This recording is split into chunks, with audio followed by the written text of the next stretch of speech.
Pronto, acho que deu. Oi, Natan. Pronto. E aí, Pedro? Tudo bom, Pedrosa? É Paulo. Foi Oh, um erro dos meus pais, gravíssimo, que eu corrigi com meu filho, que se chama Eduardo. não é, é que tem um funcionário, tem um pessoal que trabalha comigo, chama Pedro, que ele mandou um oi, aí eu falei oi junto aqui, foi coincidência. E daí, tudo bom, chefe? Como é que você tá? Ótimo, ótimo. Bom, estou bem, estou ótimo. Pedrosa, prazer ter você aqui com a gente, viu? Obrigado, Mais uma obrigado pelo vez, convite. obrigado. Eu acho que momento mais do que oportuno, né? Porque a energia virou a bola da vez agora, né? Claro, Né, Pedrosa? Eu acho claro. que é o assunto do momento. A gente que está no grupo lá da União, que brilhante o grupo que foi montado ali. Eu acho Obrigado. que a gente tem ali, o grupo é fantástico, dá para ter uma noção bem legalzinha do que vem acontecendo. E acho que eu levei um susto quando aprovou quando foi aprovada a MP lá da Eletrobras, eu levei um susto. Aí naquele mesmo dia de manhã, eu acho que eu até te acordei, que eu te mandei um zap muito cedo, né? E aí eu falei, não, vou mandar para Pedrosa porque eu estou preocupado. A situação não é fácil mesmo, não. Mas deixa eu lhe perguntar como é que nós vamos fazer aqui. Você conduz, é uma live, Certo? você vai fazer pergunta, me Vou, atribui um vou determinado fazer tempo. perguntas. Eu acho que aqui assim, nosso pessoal é um pessoal muito tranquilo, um ambiente muito legal. Ceramista é um grande consumidor de energia. Nós somos mais aí de 6 mil indústrias, então praticamente uma grande parte desse pessoal está na energia cativa, entendeu? Então é assim, eu vou te perguntando, você vai respondendo, você vai apresentando também. E aí, apresentando assim, vamos conversando. Acho que o bate-papo é importante. Tá bom, se você me quiser, você me dá um tempo inicial para fazer uma abertura. Tranquilo. Eu uso o tempo que você entender que vale a Eu, pena, 5 minutos, dez eu minutos, acho vou olhando aqui pelo me controle. E aí a gente vai interagindo a partir dali. ótimo. Não tem Eu acho problema. assim, eu acho que o pessoal, Quanto mais informal, melhor, eu acho. com certeza. Então, vamos dar só um minutinho, que eu acho que o pessoal já está entrando, e aí a gente já começa já, Ótimo. entendeu? Mas assim, mais uma vez, viu, Pedrosa? Satisfação ter você com a gente, viu? Foi bem acertado. O pessoal está perguntando muito. Tipo assim, se eu fosse fazer, se a gente fosse levar as perguntas aí do que tem para falar contigo, a gente ficaria aí um tempão aí batendo um papo. Mas assim, a Vamos, agenda vamos, tua eu vamos. sei que é absurda, mas eu acho que já vai dar para o pessoal ter uma reflexão. Ótimo.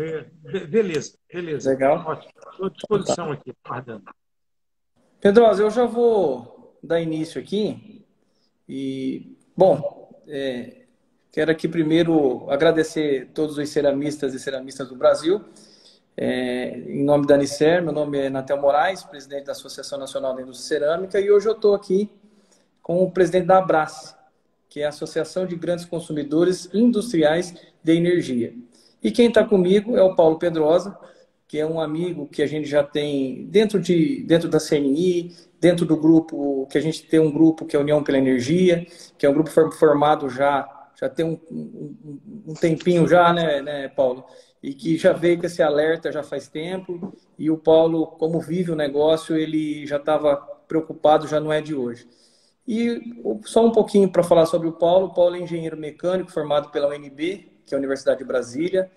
O Pedrosa está em seu segundo mandato na Abrace, né, Pedrosa? E primeiro comandou a Abrace em 2011, 2016, retornou após ocupar o cargo de ministro interino de Minas e Energias em 2016 e 2018, onde liderou as discussões do governo na iniciativa de Gás para Crescer, possui um amplo currículo no setor de energia, foi diretor da ANAEL, trabalhou na Eletronorte, na Chesf, subsidiárias da Eletrobras, foi conselheiro da ONS, Operador Nacional do Sistema Elétrico, da Equatorial Energia, da CEMAR, da LAID, da Itaipu Nacional, membro do Fórum Nacional da Indústria e lidera atualmente o movimento Gás para Sair da Crise. Faltou fôlego para falar o currículo do Pedrosa.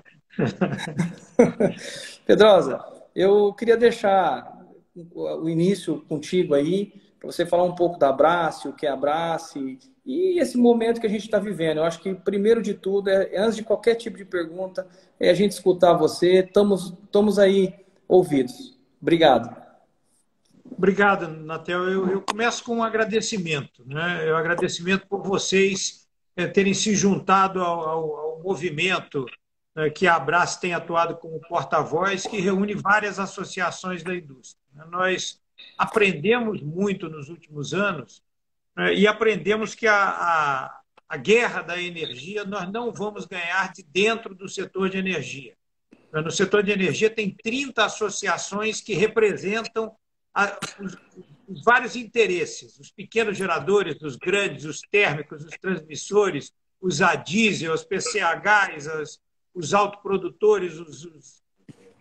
Mas esse ambiente é um ambiente que, no fundo, nós estamos nessa mesa, eu costumo dizer isso, mas não estamos sentados nela, estamos no cardápio.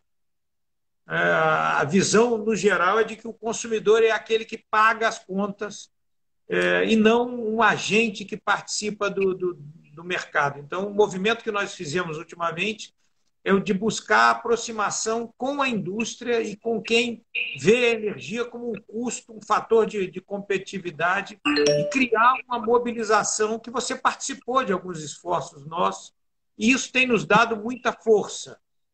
Ainda não chegamos a vencer esses interesses contrários, mas começamos a incomodar, talvez como nunca tenhamos incomodado antes.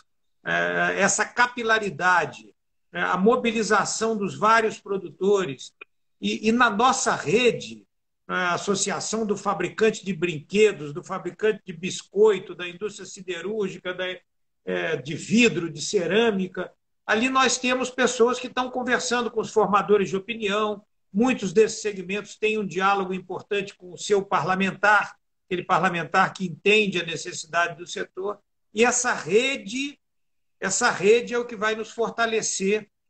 E eu começo agradecendo a participação de vocês e convidando as empresas associadas de vocês que, através das várias associações, integrem esse movimento. Assim, energia é um custo muito grande para a produção nacional, e um fator de competitividade. O custo elevado da energia na indústria cerâmica é da ordem de 40%. 40% do custo de uma peça cerâmica é energia, gás natural, junto com a energia elétrica.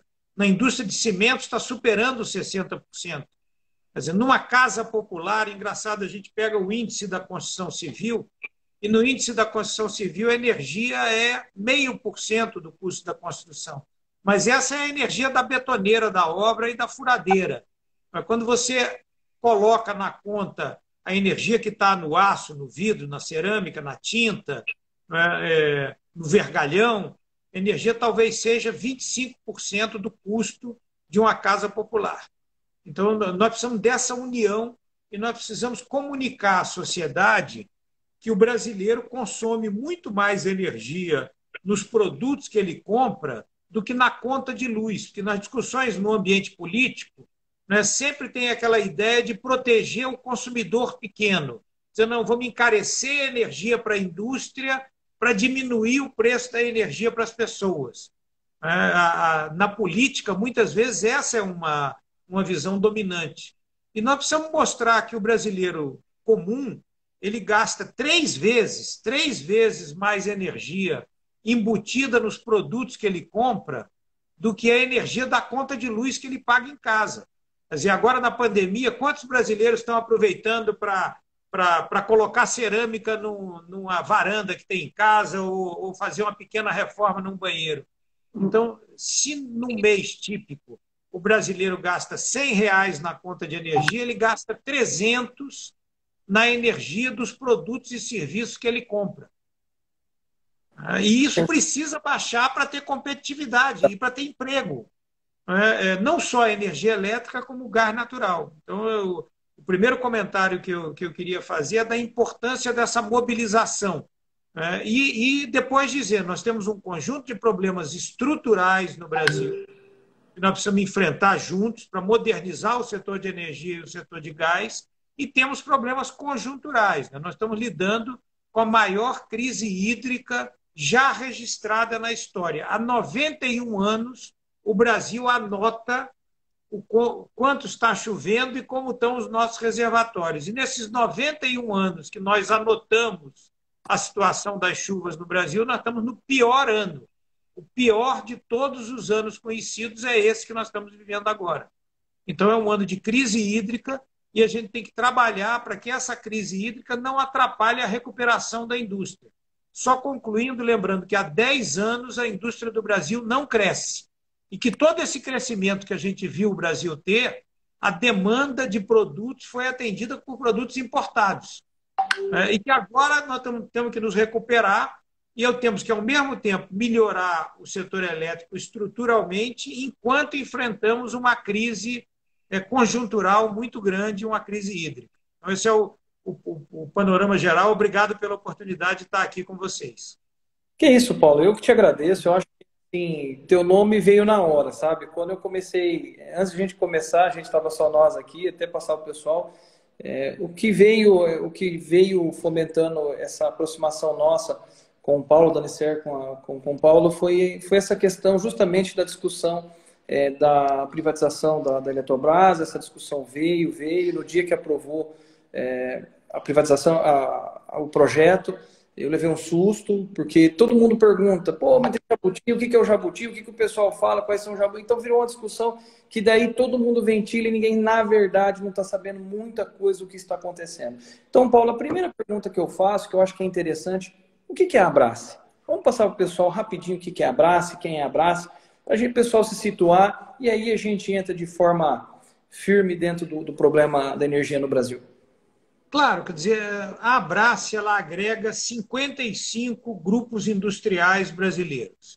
Quer dizer, alguns dos associados da Abrace consomem mais energia do que muitos estados brasileiros.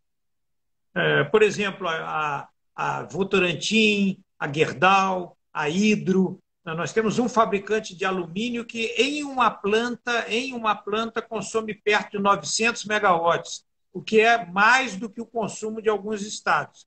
Então, mas nós temos aqui também Nestlé, nós temos GM de automóveis, nós temos muita gente do vidro, nós temos indústrias de vários segmentos para os quais energia é um fator importante de competitividade. Então, esse grupo criou a Abrace. Nós temos uma equipe de 18 pessoas, uma equipe com muita qualidade técnica, e nós atuamos ao longo do ano, assim, por exemplo, ano passado foram quase 50 audiências públicas. Audiência pública da ANP, audiência pública da ANEEL, audiências públicas do Ministério, tivemos muitas vezes no Congresso Nacional, sempre trazendo a visão do consumidor em relação às regras do setor elétrico e apresentando teses. Agora, por exemplo, nós temos discutido como a indústria pode contribuir para reduzir o consumo no horário de ponta, como criar estímulos para que a indústria reaja. E a Abrace ela vem fazendo esse movimento de, preservando a qualidade técnica, passar a atuar cada vez mais no mundo da comunicação. Hoje a gente está entendendo que para influir no mundo nós temos que estar nas mídias digitais, nós temos que estar na mídia em geral, nós temos que ter um acesso e o respeito do ambiente dos formadores de opinião, dos jornalistas, e fundamentalmente, criar uma rede em torno de nós, uma rede de outras associações de líderes da indústria que, de forma articulada, atuem em determinados momentos em defesa da competitividade da energia. Então, esse é o movimento da Abrace. Legal. Pedrosa, qual que é a origem aí da crise? Qual que é a origem da crise energética brasileira? O que isso é agora? Isso já vem de muitos anos? Falta de investimento? O que vem gerando essa crise hoje? Eu acho que é importante separar em duas crises. Nós temos uma crise conjuntural. É um setor que tem regras ruins. Mais da metade do que a gente paga na conta de energia do Brasil hoje são encargos, são taxas, são subsídios, são ineficiências, são impostos. Nós somos o país da energia barata e da conta cara. É isso que eu ia falar. É uma coisa estrutural que nós precisamos enfrentar. O nosso setor de energia ele foi capturado por um conjunto de interesses que não são os interesses do consumidor. Muita gente ganha dinheiro nessa cadeia acumulando custos que o consumidor paga sem poder se defender, muitas vezes, no final do processo. Então, nós temos que trabalhar para aumentar essa eficiência. E, infelizmente, isso tem... o problema tem crescido, porque toda vez que se discute algo no Congresso, existe uma vontade de fazer o bem localizado para alguém. Assim, eu preciso ajudar os consumidores pobres da região amazônica, onde tem geração a diesel, então vamos ajudar. E é certo, é correto. Mas quando você acumula tudo, essa prática do bem localizado em troca do mal distribuído explodiu na conta de energia. Hoje nós pagamos 8 bilhões de reais por ano para o diesel e o óleo da Amazônia. Então, poderia haver uma maneira de atender esses consumidores de forma mais eficiente. Mas, como no fundo é o dinheiro do consumidor, não há muito uma preocupação para reduzir esse custo, isso vem crescendo. A última medida provisória que você nos ajudou a enfrentar, eles criaram várias obrigatoriedades boas para quem está no setor. Por exemplo, vão nos obrigar a comprar energia de termoelétricas que vão ficar longe e apagar os gasodutos para levar o gás até lá e a linha de transmissão para trazer a energia de volta. Vão nos obrigar a comprar energia de pequenas centrais hidrelétricas que não conseguem vencer os leilões recentes porque elas perderam competitividade frente à energia eólica. Então, vão nos obrigar a comprar. E vão nos obrigar a renovar contratos antigos caros do Proinfa. Tudo isso vai encarecer a energia. E é o que faz a energia ficar cara no Brasil. Muitos custos de natureza política estão na conta de energia e deveriam estar nos impostos.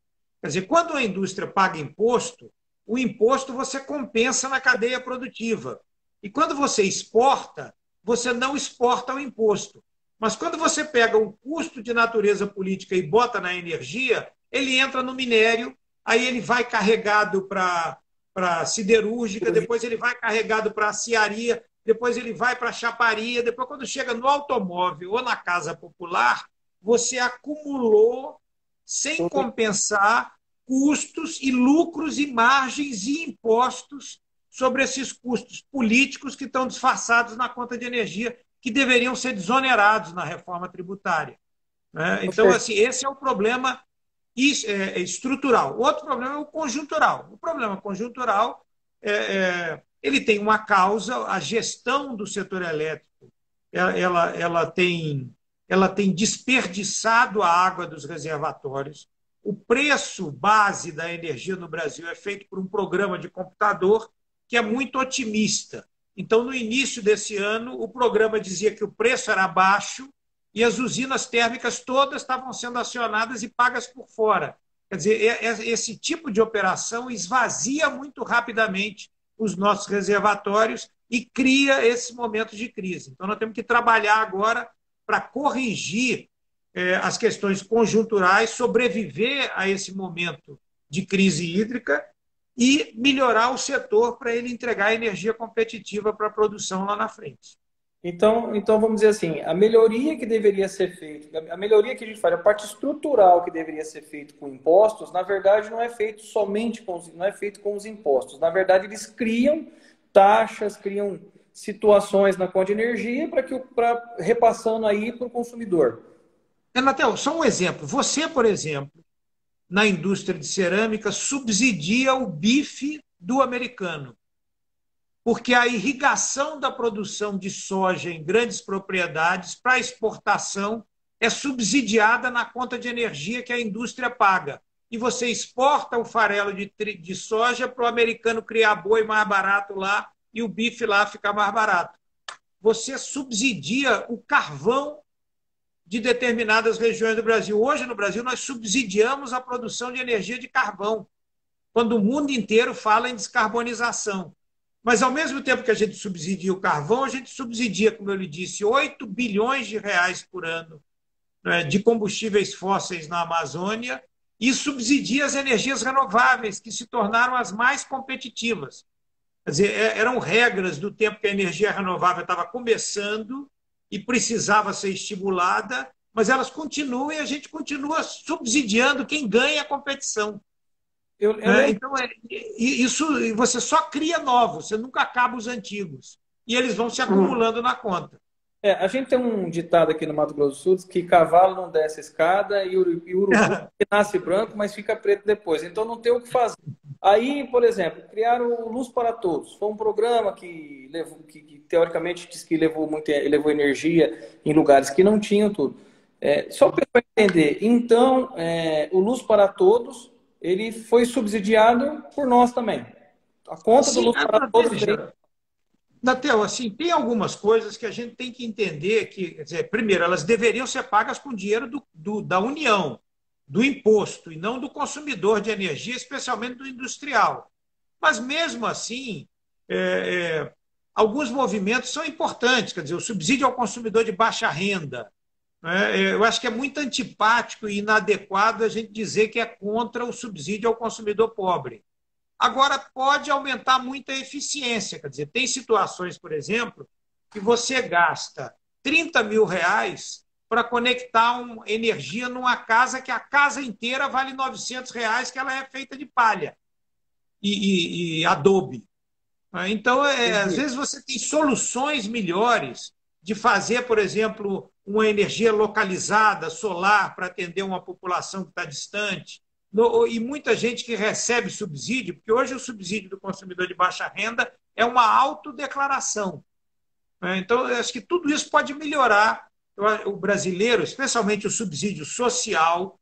Eu acho que é muito antipático e inadequado a gente enfrentar ele, mas a gente pode brigar para que ele seja mais eficiente, porque senão você tira um emprego numa cerâmica para poder beneficiar um outro brasileiro na outra ponta e o equilíbrio disso não é o melhor. Legal. Pedrosa, só rapidinho, eu quero também aqui agradecer agora a presença dos presidentes dos sindicatos do Rio Grande do Norte e também dos dirigentes e técnicos da Fierne, na nome do presidente Amaro. Eles hoje ligaram para nós pedindo para participar dessa live, porque estão bem interessados aí nessa discussão da energia elétrica e eu não podia deixar de agradecer eles aí pela presença. Mas, Natel, me permita só comentar o seguinte. Veja o Rio Grande do Norte, um estado que tem gás local produzido no estado, que poderia estar fluindo e abastecendo a indústria cerâmica. E tem uma vocação de energia eólica enorme. Quer dizer, agora nós vamos ser obrigados a comprar energia térmica de locais longe e essa energia, esses 8.000 megawatts vão entrar e vão diminuir o mercado da energia renovável, por exemplo, eólica do Rio Grande do Norte. Quer dizer, eu acho que o Rio Grande do Norte é um estado, por exemplo, que podia ter uma energia barata e renovável para a sua indústria. Nós estamos na contramão de uma vez. Estamos na contramão. E o que o governo vem fazendo para amenizar esses impactos? Bom, na crise hídrica, o governo tem feito coisas importantes. Por exemplo, mandou uma medida provisória e criou um comitê de gestão da crise hídrica. Toda vez que há um momento como esse, é importante você aumentar a qualidade da gestão, fazer uma sala de crise, colocar todo mundo juntos. Porque, por exemplo, algumas regras obrigam as usinas hidrelétricas a deixar a água passar. Então, nós estamos vendo os reservatórios sangrarem por causa dessas regras excepcionais. Então, esse comitê vai ajudar a excepcionalizar algumas regras para segurar a água nos reservatórios e, portanto, levar a gente a passar pelo período seco até começar a chover de novo, preservando o máximo possível de água nos reservatórios. Então, algumas medidas importantes estão sendo tomadas e o governo está conversando com a indústria sobre como a indústria pode participar. Por exemplo, em outubro, novembro, pode ter problema no horário de ponta. Então, algumas indústrias, se não for uma coisa imposta, porque não pode ser imposto, não pode ser obrigatório, mas algumas indústrias podem deslocar a produção para outro horário. Como a energia que está sendo comprada naquele momento é caríssima, é uma energia de R$ 1.500 o megawatt-hora, vale a pena indenizar aquela indústria, ela tem uma receita, com aquela receita ela possa, por exemplo, contratar a hora extra para que alguém produza de madrugada. Ou indústria de cerâmica, que tem uma fábrica numa região e ela pode deslocar a produção para uma outra fábrica e transportar a cerâmica de caminhão para ajudar um submercado que tenha um problema maior, por exemplo. Mas o que nós temos defendido e o governo está entendendo é que isso não pode ser imposto. Cada segmento vai encontrar a forma que seja boa e ter um estímulo econômico para fazer isso sem prejuízo. Entendi. Então, ou seja, até uma das perguntas que eu ia fazer. Caso não seja feito o dever de casa, fora as ações, vamos dizer assim, as ações do governo são satisfatórias? Se não for satisfatório, então existe o risco do apagão? Este ano, a nossa avaliação, quer dizer, primeiro a gente tem que, eu vou dizer uma coisa um pouco dura, mas o Brasil é um país que tem uma base ainda hidrelétrica. Então, conviver com o risco é da nossa natureza. Quer dizer, se a gente fosse conviver com risco zero, nós praticamente teríamos que pagar o tempo todo por 2 setores elétricos, quase que ter o dobro da capacidade térmica para gerar energia quando tivesse havendo um momento como esse. Então, o setor elétrico já chegou a ser planejado para ter um apagão a cada 20 anos. Era um critério de planejamento. A sociedade vai conviver com um apagão a cada 20 anos. Hoje não é mais assim. Hoje a gente tem muitos recursos, mas o risco é parte da vida. Quer dizer, seria como se você, por exemplo, decidisse, em vez de ter um automóvel, comprar 2 e deixasse um na garagem permanentemente, para se um dia você batesse ou quebrasse ou fosse no mecânico, você não ficar sem automóvel. O custo disso ia dobrar o investimento necessário. Então, a gente convive com um certo risco e a maneira de lidar com esse risco é, como no mercado, o preço sobe um pouco, diminui um pouco o consumo. Então, este ano, nós teremos talvez um problema de horário de ponta em outubro, novembro. Isso é superável com movimentos como essa participação da indústria. E a contratação de geração adicional, que vai ser cara.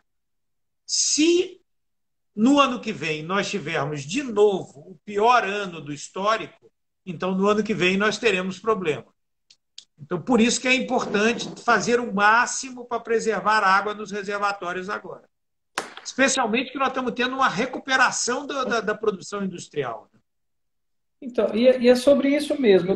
Ontem eu estava acompanhando ontem, até me preparando um pouco para a gente fazer esse bate-papo, e eu estava vendo que ontem na energia incentivada, Mercado Livre, nós já estamos falando em 2021 em R$ 555 o mega, né? E para o ano que vem nós já estamos falando de 415, certo? Nós estamos falando de uma estabilização, nós estamos falando que só vai voltar a baixar dos 300 2023, 2024, 2025 e 2026. Essas são previsões que está entre as operadoras que vêm trabalhando nesse mercado. A questão é o seguinte, então, esse preço, a tendência é só subir, então, e se a tendência daqui para o ano que vem é a gente ter essas práticas de preço, então é iminente que nós vamos ter um impacto muito grande aí no nosso segmento, que é a construção civil. Vai haver um impacto aí nessa energia? Para nós é iminente. Matheus, quer dizer, o que acontece? Para o consumidor que está no Mercado Livre, estar no Mercado Livre é como, por exemplo, você gerir uma carteira de investimentos. Quer dizer, você pode ter uma posição mais especulativa ou menos especulativa. No geral, os associados da Abrace, por exemplo, que tem na energia um fator essencial de produção, eles nunca se expõem a contratos de curtíssimo prazo em toda a sua carga. Porque quem faz isso, no momento de estresse, vai pagar uma energia caríssima. Então, normalmente, as empresas elas têm uma estratégia de ter uma carteira de contratos. Essa carteira de contratos tem prazos diferentes, 3 anos, 2 anos, 4 anos, 1 ano, e elas vão observando o mercado. Então, aqui, por exemplo, os nossos associados, já há algum tempo, a gente está comentando que a perspectiva é de preços mais altos para o curto prazo. Então, o pessoal já vem lá atrás, em vez de deixar para renovar um contrato agora, esse ano, já no ano passado, já renovou, pulando 2, 3 anos para frente, para não passar por esse estresse agora. Então, por isso que o Mercado Livre é uma coisa boa, mas ele depende de você ter um conhecimento e uma estratégia para lidar com o Mercado Livre. O que nós estamos reclamando muito é disso, de que as térmicas estão sendo pagas por fora. Isso nos incomoda, porque mesmo o consumidor que se preveniu, ele está sendo obrigado a pagar R$ 40 o megawatt-hora, ou foi obrigado esse ano, das termoelétricas por fora. O contrato deveria proteger o consumidor. Mas mesmo hoje em dia, quer dizer, quem está exposto a esse preço do ano que vem, talvez o melhor cenário seja comprar contratos mais longos. Porque quanto mais longo é o contrato, menos ele sofre influência do preço de curto prazo. Quer dizer, os contratos eles tendem a ser assim. Quando você tem um contrato muito longo, ele vai se aproximando do preço da expansão, do preço de construir um projeto novo. E um projeto muito curto, um contrato muito curto, ele vai se aproximando ao PLD, né, ao preço daquele mês. Então, hoje as indústrias estão sendo afetadas de forma diferente, mas, no geral, está havendo, sim, um aumento de custo da produção, e isso pega a cadeia produtiva. Na construção civil, por exemplo, isso chega de forma acumulada, porque os insumos da construção civil usam muita energia. Quer dizer, se a gente está dizendo, fazendo uma conta para ter uma... não é uma noção, mas se a energia representa 25% do custo da construção civil, quer dizer, se a energia vai subir 20%, significa que o custo do metro quadrado subiu 5% nessa lógica da construção, e só por conta do momento que a gente está vivendo agora. Para nós, assim, a gente já está... Então, vamos dizer assim, no Mercado Livre, teria que ter estratégia, então, vamos dizer assim, tinha que ter feito uma estratégia anterior, já ter pensado mais, se projetando já para entrar no Mercado Livre. Como o nosso setor é grande, só um pouquinho do nosso setor, o setor nós fazemos... A Anicer, ela representa o setor de cerâmica vermelha. No caso, é os fabricantes de telhas, cerâmicas vermelhas, enfim. É um universo bem grande e são bastantes fabricantes, mas, como eu disse no começo, a gente vê que tem uma característica. O pessoal usa muito a energia, no caso da cativa, das distribuidoras mesmo. Esse momento não é o momento o pessoal, então, procurar Mercado Livre. Depende do prazo do contrato, depende, eu acho que assim, todo mundo tem que estar o tempo todo buscando oportunidades e botando o mercado para trabalhar em seu favor e criando a competição, quer dizer, ouvindo diferentes fornecedores, fazendo diferentes avaliações. Eu diria, o preço da energia no mercado regulado, ele tende a subir muito. Por quê? Porque muitos aumentos deste ano foram adiados para o ano que vem. A ANEEL, que regula as tarifas, ela se autoestabeleceu uma meta de ter aumentos menores do que 10% esse ano. Em alguns estados, os aumentos chegariam a 27%. Esse ano já chegaria... Este ano, em alguns estados, chegariam a 27%. Mas então, a ANEEL... na residencial também? Na residencial também. 27%. 27%. Então, parte disso foi jogado para o ano que vem. Então, ainda tem a conta Covid, que vai ser paga, e ainda tem boa parte do custo dessas termoelétricas, que estão sendo acionadas agora, que o consumidor do Mercado Livre paga todo mês, mas o consumidor regulado não paga todo mês, paga um pedaço na bandeira, mas parte é acumulado para pagar depois no reajuste do ano que vem. Então, assim, a verdade é uma... Nós aqui na Abrace temos um simulador dos nossos associados em que cada um vai no seu estado e projeta a tarifa para o ano que vem, considerando esses efeitos. E a verdade é que, em muitos estados, o aumento vai ser bastante significativo no ano que vem. Eu diria que nós teremos situações de 30% de aumento, a não ser que se jogue de novo para o ano que vem, mas isso é só empurrar com a barriga, porque depois fica pior ainda para pagar. A gente já viu isso, né? A gente já sentiu isso nesses últimos 10 anos. A gente teve, pelo menos eu também, quem teve indústria e estava trabalhando na Cativa, eu lembro, acho que foi, não sei se foi 2012, 2014, que a energia praticamente dobrou. É aquele acúmulo de aumentos que não se dá um aumento, fica segurando, de repente se explode de uma vez. E isso é péssimo para a indústria. Péssimo. Péssimo, péssimo. Foge da.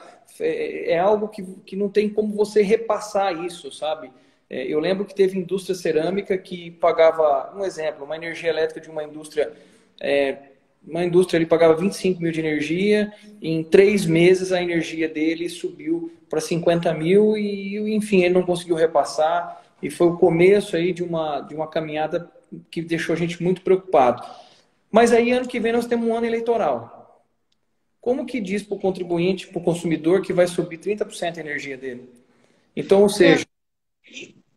Isso nos assusta um pouco, porque o mais correto hoje, na crise que a gente está vivendo, seria mobilizar o mercado regulado. Quer dizer, 2/3 do consumo brasileiro está no mercado regulado e muito consumo residencial.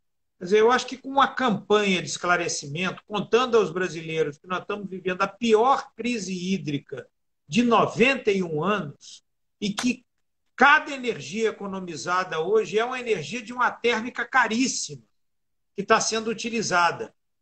Então, assim, com a mobilização da sociedade, se cada brasileiro diminuir 2 minutos o banho quente, ou apagar a luz do quarto em que não está, o efeito que isso teria para segurar a água nos reservatórios seria gigantesco. Não dizer para as pessoas, a bandeira tarifária, por exemplo, muitas vezes há muita reação à bandeira tarifária, mas a bandeira tarifária é como um termômetro. Quer dizer, você não pode ter raiva do termômetro, você tem que dizer por que eu estou com febre e como é que eu faço para melhorar dessa febre. E a verdade é que nós estamos com febre no setor de energia. Os reservatórios estão baixos, choveu muito pouco e, portanto, o país deveria estar tentando economizar energia. E não é muito. Economizar 10% de energia é melhor economizar 10 agora do que muito mais lá na frente. E 10 não altera a qualidade de vida de ninguém. Bem, eu entendi. O Paulo, vamos responder uma pergunta lá do Piauí agora. Fizeram uma pergunta lá do Piauí para nós. Ele disse assim: Paulo, o nosso estado está em primeiro lugar de geração de energia fotovoltaica. Tem sol 12 horas por dia. A minha pergunta é: a energia solar para o nosso setor, que não exporta, é solução? Aí também tem a questão que o pessoal também fica falando muito, né, Paulo? Vão cobrar imposto de energia fotovoltaica, não vai? Porque tem muita indústria aí, cerâmica, investindo em fotovoltaica. O que você tem para falar para nós sobre isso? Eu digo o seguinte, sob o ponto de vista da indústria, muitas vezes a indústria tem que buscar a sua sobrevivência. Hoje o mercado pratica algumas alternativas de compra de energia solar que podem ser boas para o consumidor.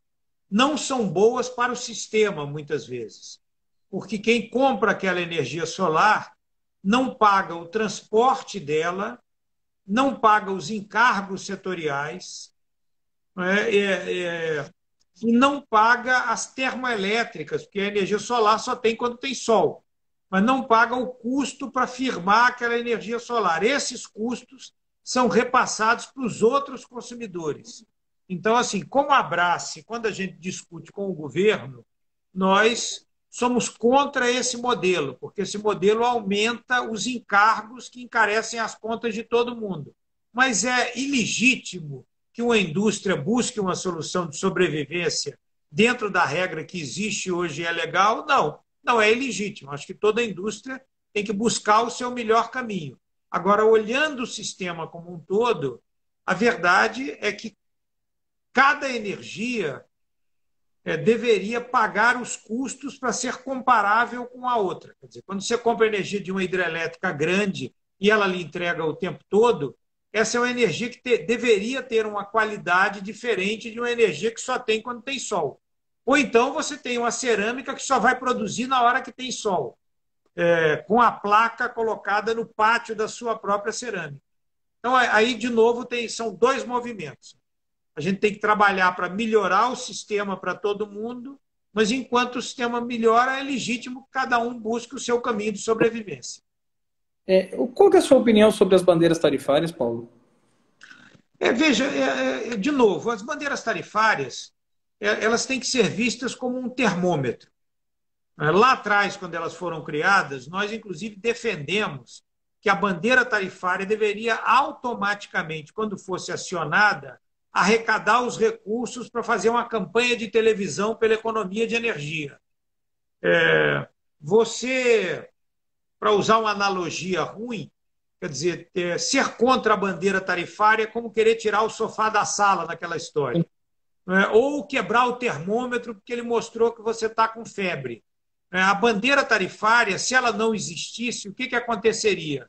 Ninguém contaria para o consumidor que as térmicas caras estão sendo geradas, estão sendo acionadas, mas elas seriam acionadas, alguém ia anotar num papel o quanto custou aquilo, e quando chegasse no reajuste ou na revisão, iam chamar o consumidor e dizer, olha, você estava achando que a energia estava barata, mas ela estava caríssima e eu vou botar o custo agora na sua conta que você consumiu.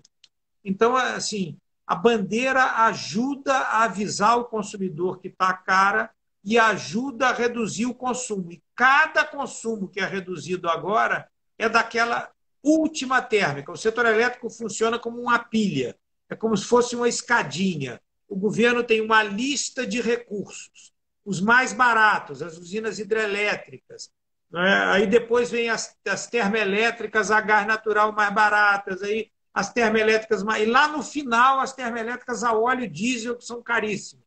Você começa com energia bem baratinha da hidrelétrica, que o custo de gerar é zero, porque o custo da água é zero, e termina com termoelétricas de R$ 1.500 o megawatt-hora. Então, toda vez que você diminui um consumo, é como se você fosse tirando aquelas últimas termoelétricas da pilha. Então, a bandeira é como um termômetro.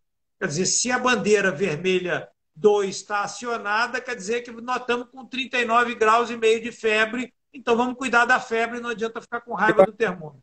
E na sua opinião, então, a indústria, no nosso caso, como que as indústrias podem se prevenir? Então, você acha que nós vamos ter que acabar de um jeito ou de outro esse ano, mudando a forma, vamos dizer assim, o tempo de trabalho? Você acha que vai ser inevitável isso? Então, vamos ter que alternar horários, isso vai acabar acontecendo. E também, se isso acontecer, isso vai vir do Ministério de Minas e Energia, ou seja, vai vir do governo, vai ser algo de conscientização, vai ser algo vindo pelas concessionárias? Como que vai ser isso?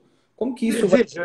Eu não tenho como fazer uma previsão. Para o segmento industrial de alta tensão no Mercado Livre, a gente tem defendido, junto ao governo, que as medidas sejam sempre voluntárias, por adesão e remuneradas, para afetar para não afetar a economia. Nos consumidores regulados, eu imagino que algo deveria ser feito. E esse algo deveria, para o consumidor que tem tarifa que registra o horário do consumo, provavelmente vai aumentar o custo da energia no horário de ponta, e aí cada consumidor vai olhar para aquilo e tentar se defender ou não. Imagino que assim, seria racional que medidas que dessem o sinal econômico adequado fossem adotadas, porque, digamos assim, em um cenário extremo, se elas não forem adotadas, em algumas regiões do Brasil, o sistema vai ter que acionar o chamado ERAC. O que é o ERAC? Digamos, numa determinada área do país, você não consegue atender momentaneamente aquela carga, desligam como desliga o disjuntor numa residência. Então, a gestão do sistema vai levar a pequenos apagões localizados, o que muitas vezes trazem muito prejuízo. Então, a tendência natural é que seja um estímulo via distribuidora, nesse caso. Nesse momento que a gente está discutindo esse problema da falta de abastecimento, da baixa dos reservatórios, aumento de energia elétrica. A gente não tem como não discutir a privatização da Eletrobras. Existem perguntas infinitas sobre essa privatização, mas assim, de forma tentar ir ser mais resumido, né, Paulo? Explicar para o nosso pessoal. Essa privatização que já foi, essa MP que foi aprovada, é boa, não é? Vai baixar a energia para a indústria, vai baixar para o consumidor? Como é que vai ser isso?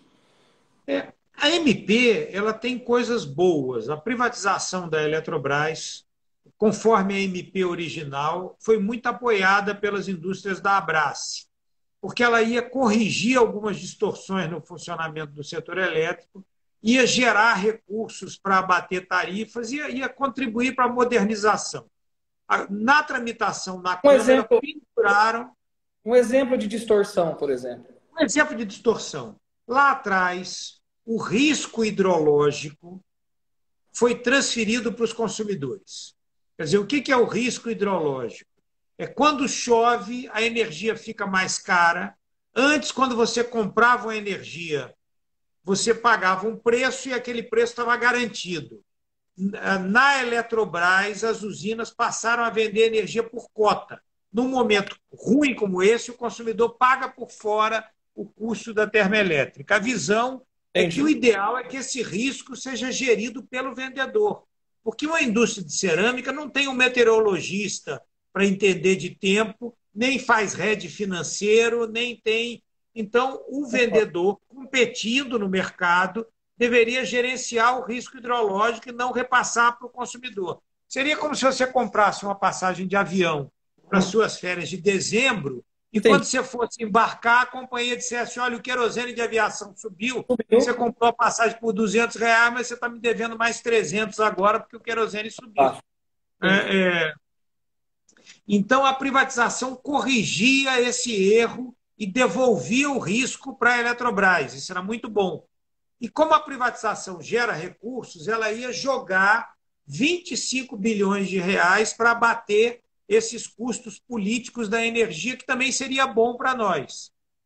Na tramitação, penduraram custos adicionais, né, e mexeram nesse dinheiro. Ele passou a ser jogado só para o mercado regulado. Portanto, as cerâmicas que estão no mercado regulado vão ter um crédito, né, para diminuir esse custo político da energia para elas. Então, a MP, quando ela tramitou, ela desequilibrou um pouco a nossa visão, é que ela deixou de ser boa para reduzir as tarifas, pelo contrário, o efeito final dela vai aumentar um pouco as tarifas. Para o mercado regulado, um pouco menos do que para o mercado livre, por causa desse efeito do aporte de recursos. Mas, mesmo assim, não significa que vai tornar o mercado mais competitivo. Não vai. Então, a privatização, nesse primeiro momento, ela não deixaria a energia, que nem todo mundo achando que a privatização deixa a energia mais barata. Então, nesse primeiro momento, não. Veja, a Eletrobras vai competir no mercado. Essa competição tende a melhorar a eficiência do mercado. Isso pode ser bom, mas não há uma... Assim, o nosso entendimento é que não há uma garantia de que a privatização em si vá trazer resultados de ganhos do custo da energia, pelo menos no curto prazo. Agora, a privatização é boa para o país, para o ambiente de investimentos, para o setor como um todo. Assim, nós não somos contra a privatização da Eletrobras, achamos que perdemos uma chance de modernizar o setor. Pelo contrário, repetimos erros históricos que encarece a energia no Brasil. Então, assim, a privatização da Petrobras, na verdade, na minha concepção, de forma assim, não tendo o conhecimento claro que você tem, mas você usou uma frase que todo mundo sempre usou e eu escuto isso desde pequeno: Brasil de energia barata, de conta cara. Então, assim, quando fez a privatização da Petrobras, eu achava, na minha concepção, que a gente ia mudar esse slogan: energia barata e conta barata. Então, nesse primeiro momento, a gente pode ter o quê? Investimentos, vamos dizer assim, a privatização vai melhorar o investimento, a distribuição de energia no Brasil. Seria isso, então?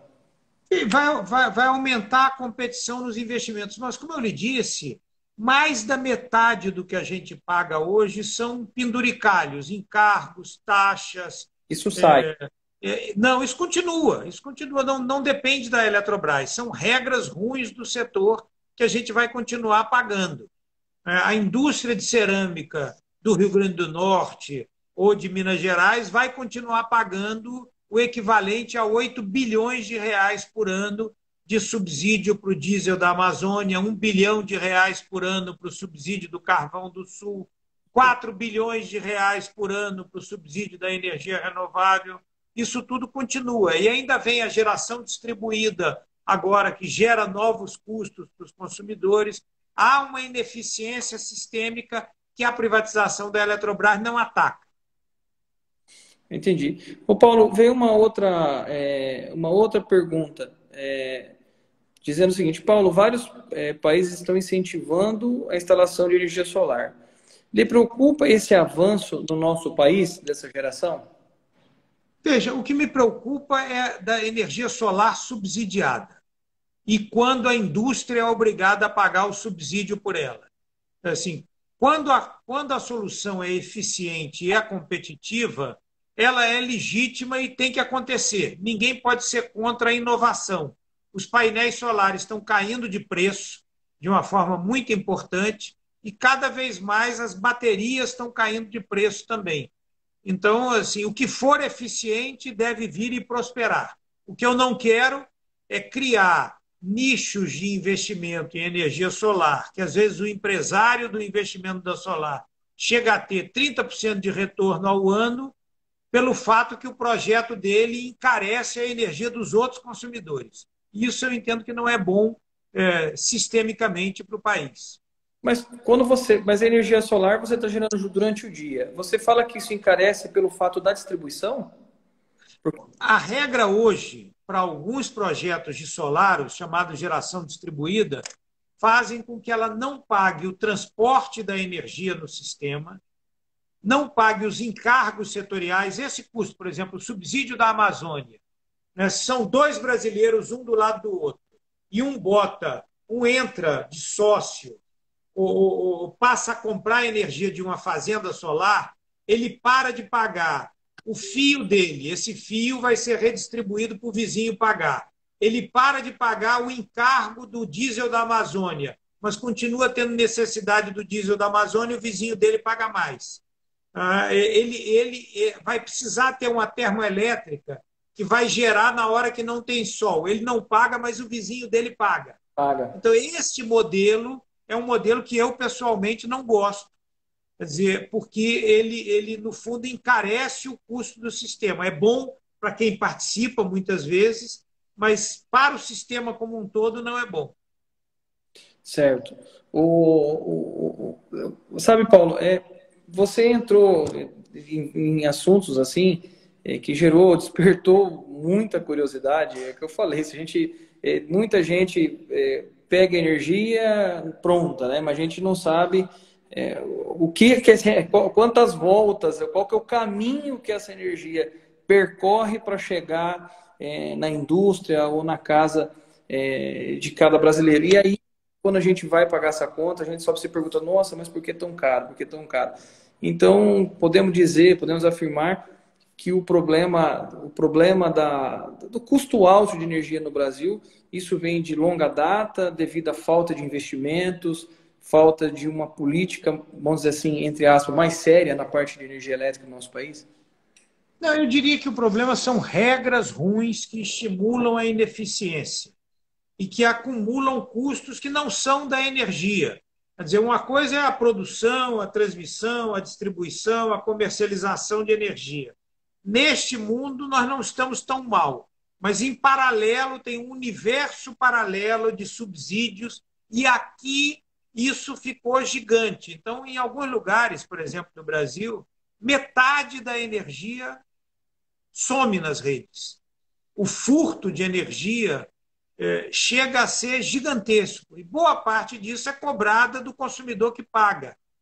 Um pouco isso é correto, porque quando você vai no supermercado e compra um iogurte, infelizmente no preço daquele iogurte está o iogurte de alguém que roubou aquilo no mercado. Mas há limites para isso.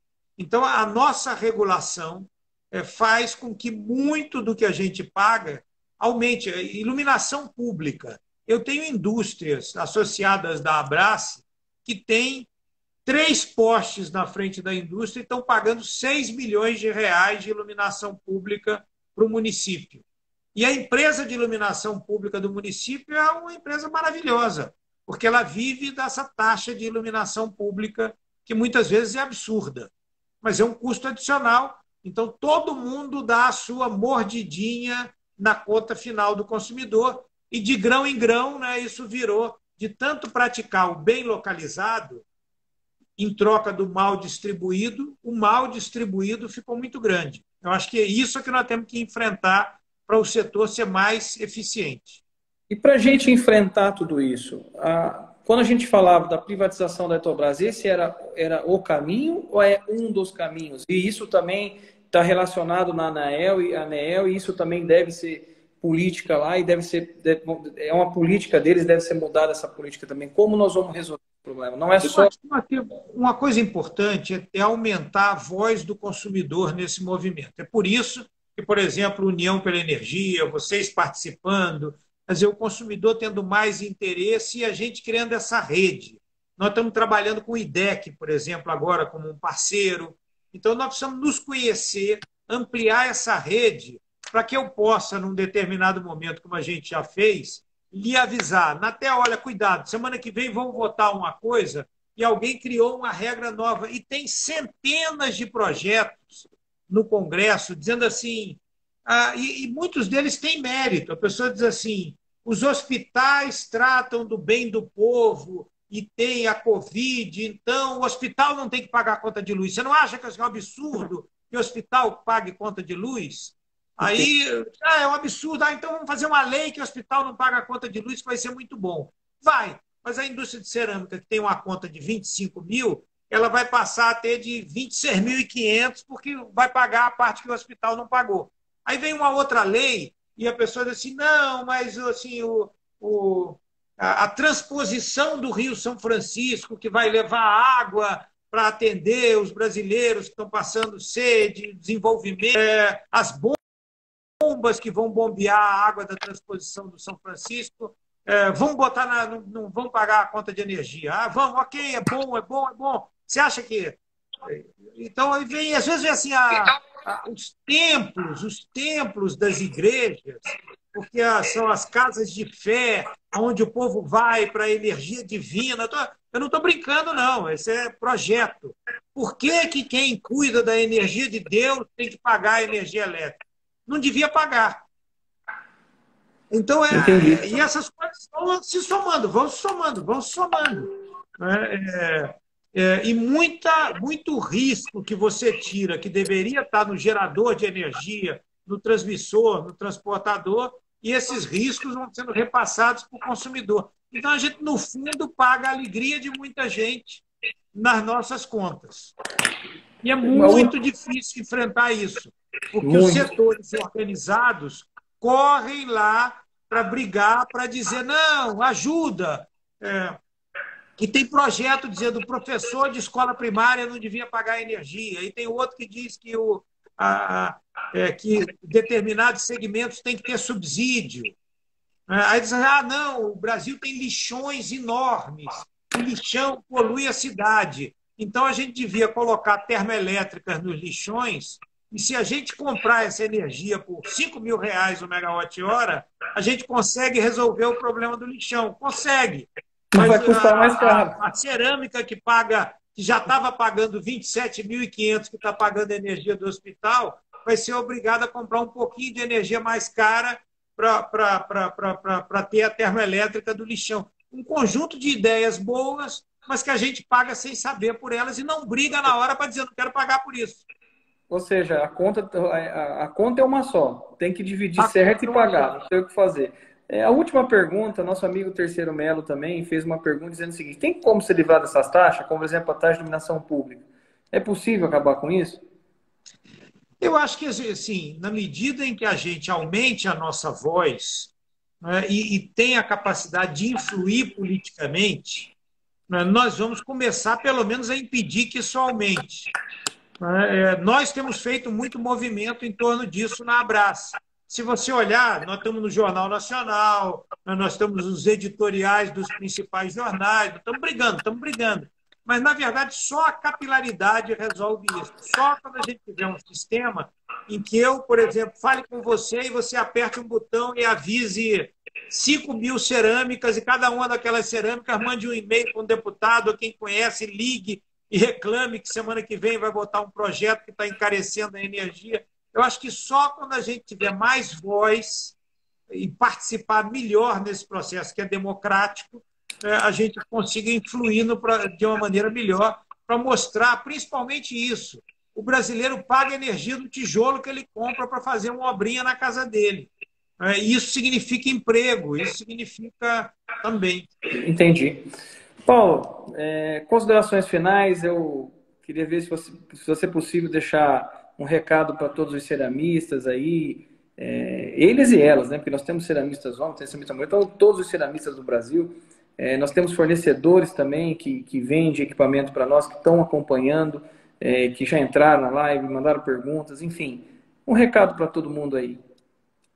Bom, aqui na Abrace a gente convive com muita gente que produz, né? E que produz nessa economia de custo Brasil tão elevado. Então, primeiro é uma mensagem de respeito a quem está assim, gerando emprego, produzindo, ocupando espaço em toda essa complexidade do nosso país, né? Com a carga tributária gigantesca e que vai muito além do imposto que você paga. Você paga muita coisa que devia ser imposto, por exemplo, na sua conta de energia. Então, é uma mensagem de respeito, de estímulo ao trabalho, mas também de convidar e de desafiar as pessoas a se unirem em torno das associações e dos movimentos, como esse nosso, do União pela Energia, para aumentar a nossa voz, a voz da produção, para chegar no governo e para chegar no universo político, para reverter, né, as oportunidades que o Brasil perde. E que poderia ter com essa vocação extraordinária nossa, com o gás do pré-sal, com o sol, com o vento, com engenharia nacional, que poderia ser uma base de uma estratégia de desenvolvimento com energia competitiva e que hoje, infelizmente, não é. E agradecer a vocês, da Anicer, a oportunidade de estar aqui construindo essa rede com vocês. Paulo, eu que agradeço muito a sua participação. É uma honra ter uma referência no setor de energia elétrica brasileiro, tendo separado essa 1 hora com a gente. Acho que foi um momento de muito aprendizado. Eu mesmo, particularmente, aprendi muito contigo agora, porque energia elétrica é algo... A gente começa a ler um pouco sobre o que compõe a cesta de custo de energia elétrica no Brasil. É algo assim... É algo inacreditável, sabe? Como eu disse, a conta é uma só, todo mundo tem que pagar, e cada vez que agrega alguma coisa, isso só aumenta. Quando começou o Covid o ano passado, e aí eu vendo todo mundo querendo prorrogar a conta de energia, não pagar a conta de energia, eu sempre disse, olha, essa conta, essa fatura, uma hora vai chegar, e ela não vai ser barata, porque nunca foi assim, entendeu? O Brasil não consegue dar energia para todo mundo de graça. Essa conta tem que ser paga. Então, tudo isso a gente se preocupa. E quando você chega na ponta e tenta explicar isso, o cidadão não entende. Entendeu? Ele não entende porque é muito complexo isso. E hoje você facilitou esse entendimento para nós. Então, Paulo, muito obrigado. Abraço. Deixa eu só dizer o seguinte, de pedir licença para dizer claro. O seguinte. Nós, na Abrace, nós temos, por exemplo, um perfil no Instagram chamado Peso da Luz. Ali, nesse perfil do Instagram, a gente explica um pouco o que acontece. A gente tem até um subsidiômetro. O subsidiômetro Legal. mostra o que no final do ano tem 100 bilhões de subsídios na conta de energia. Nós temos esses perfis novos de Facebook, de Instagram, do União pela Energia, e na Abrace, no YouTube, nós temos também um conjunto de vídeos, inclusive um vídeo semanal de 3 minutos falando sobre energia na semana, e temos um podcast. Legal, Esse podcast vamos divulgar. está tentando explicar como é que funciona o setor elétrico, a geração, a transmissão, a distribuição, como é que se forma o preço da energia. Eu vou pedir para a nossa equipe encaminhar para vocês Legal. esses endereços todos para que você divulgue, que pode Vamos ser sim. útil para algumas das pessoas que nos acompanham aqui. Vamos sim. Mais uma vez, obrigado. Foi uma honra ter essa 1 hora contigo, Paulo. E muito obrigado mesmo. E que uma hora a gente possa fazer uma live sobre o gás, que eu acho que é importante. O gás é um fantasma para a indústria de cerâmica de piso, é o que há. Mas para nós, para cerâmica vermelha, o gás ainda é uma incógnita. Então, quem sabe você falar um pouco sobre essa nova, sobre o novo projeto do gás natural que o Brasil recente acho que aprovou, então acho que é interessante o pessoal já começar a participar e a gente ter uma noção, e nada mais aí, nada menos com você, né?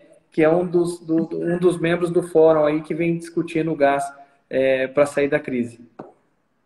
Obrigado, Muito Paulo. obrigado, boa tarde a todos. Obrigado a todos que participaram, mais uma vez, a Nicera agradece a presença de todos, e logo, logo aí voltamos com outra live aí, para a gente fomentar o nosso setor. Um abraço a todos, bom trabalho.